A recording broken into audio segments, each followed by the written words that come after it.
Продължаваме решаването на задачи от основни построения с задача 12. Да се построи дъга, съответстваща на даден ъгъл, опираща се на краищата на дадена отсечка. По условие имаме произволна отсечка АБ и произволен ъгъл алфа.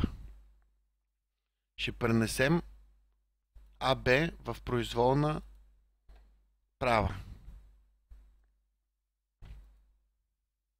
Взимаме дължината на АБ и я поставяме в точка F.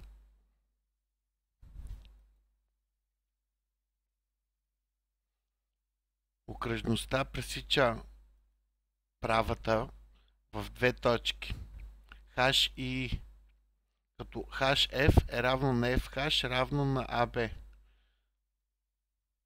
Скриваме точка H, както и окръжността. Точка G също е излишна. Така построеното FI е равно на произволната отсечка AB.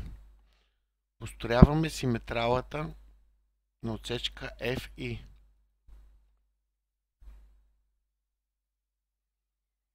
Издигаме и перпендикуляр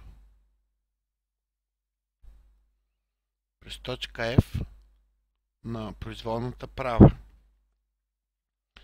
Пренасяме ъгъл алфа в точка F. За целта ни трябва една помощна точка от правата.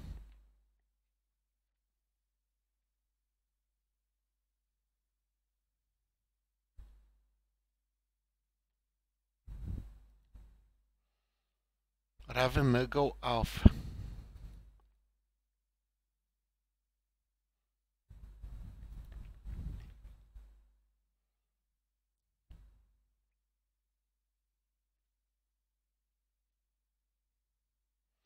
Построяваме ъгополовящата на пренесения ъгъл алфа.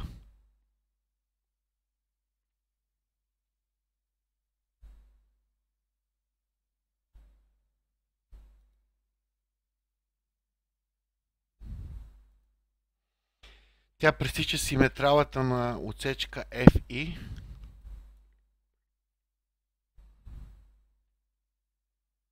Точка К. С център К и радиус КФ построяваме окръжност.